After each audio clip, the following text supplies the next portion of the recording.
China has just done something that would have been almost unthinkable a few years ago. It sent its heavyweight J-16 fighter jets more than 6,000 kilometers to Egypt, supported by tankers, airborne early warning aircraft, strategic transports, and helicopters. This is not simply another military exercise. It is a test of whether China can move an integrated combat force across continents and keep that force operating far from home. And the location matters. Egypt sits between Africa, the Mediterranean, and the Middle East, beside the Suez Canal, a crucial trade corridor.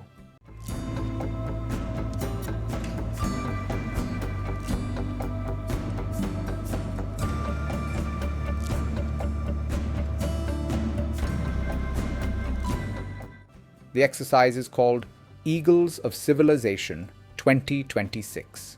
At least 6 J-16s are taking part alongside Egyptian Rafales and MiG-29s.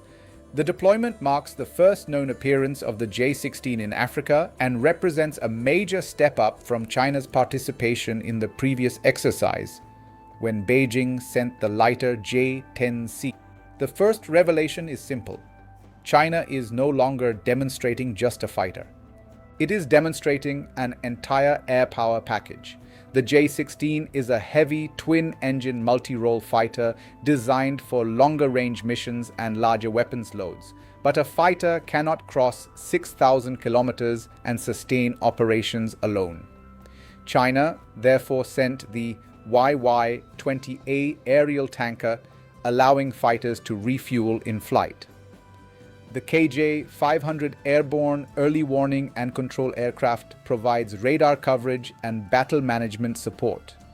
Y-20 strategic transports carry personnel and equipment, while helicopters and reported electronic warfare assets add further capabilities. That combination matters because modern air power depends on a system of connected platforms. Fighters provide weapons, tankers extend their range, early warning aircraft see the battle space. Transport aircraft move the people and equipment needed to keep everything operating. China is therefore testing the architecture behind expeditionary air power, not showing off the J-16. The formation reportedly flew for nearly 9 hours across 2 continents and 4 countries before reaching Egypt. But there is a critical distinction. A successful peacetime deployment does not prove that China could sustain the same force during a major war. Combat would add aircraft losses, disrupted communications, damaged runways, heavy ammunition consumption, and attacks against fuel and maintenance facilities. And the aircraft themselves reveal another major change. The second revelation is that China has increased the combat weight of its Egyptian deployment. In 2025, China used J-10C fighters. In 2026, it brought the much heavier J-16. The shift suggests growing confidence in moving more demanding tactical aircraft overseas and supporting them with the tanker, transport, and command infrastructure required for long-distance operations. The J-16 is also participating in unusual dissimilar air combat training. Egyptian Rafales and MiG-29s are flying against Chinese fighters, creating interaction between aircraft from Chinese, Western, and Russian defense ecosystems. That gives pilots exposure to different aircraft characteristics, tactics, and engagement geometries. Training has included medium-range and close-range combat scenarios, including one-on-one engagements. But viewers should not treat exercise results as proof that one fighter is automatically better than another. Real combat depends on weapons, sensors, pilot training, electronic warfare, rules of engagement, and support aircraft. A simulated dogfight cannot reproduce the full complexity of war. Chinese pilots can learn how a modern, Western-origin fighter behaves in realistic training conditions.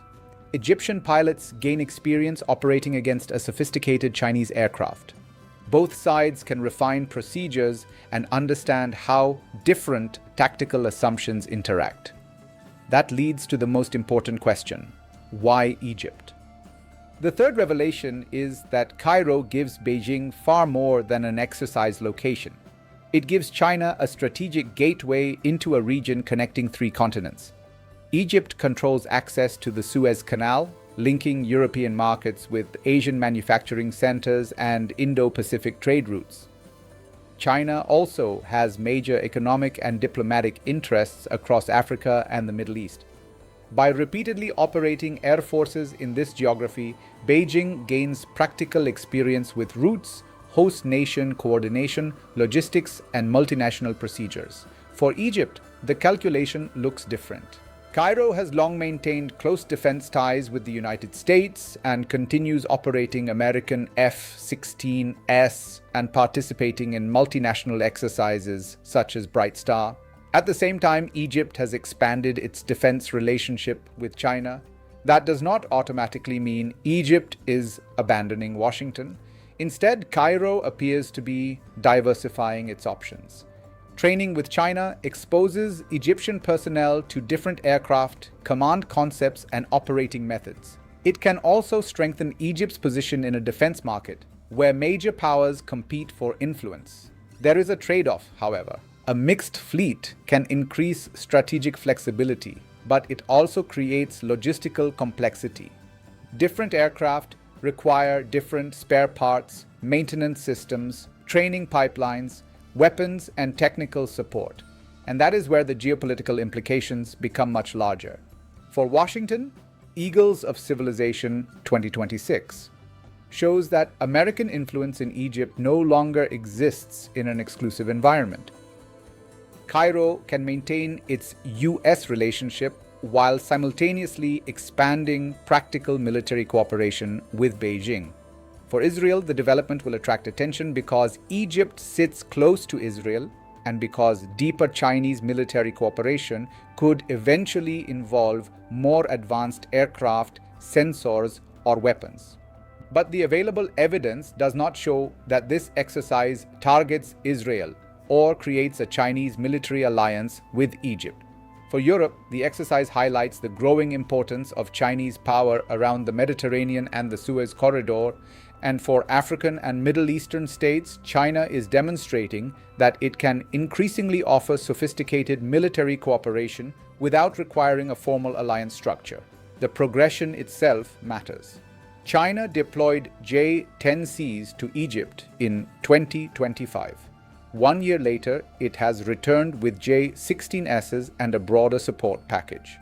That progression suggests that Beijing is turning episodic military diplomacy into institutional experience. Every deployment teaches personnel how to plan long-distance routes, coordinate tankers, move equipment, maintain aircraft overseas, and work with foreign air forces. That experience cannot be created overnight. China still depends on host nation infrastructure and cooperative airspace for this mission. It has not demonstrated that it can independently sustain a large tactical air formation from an austere base thousands of kilometers away under enemy attack, but that is not the point. The point is that China is learning.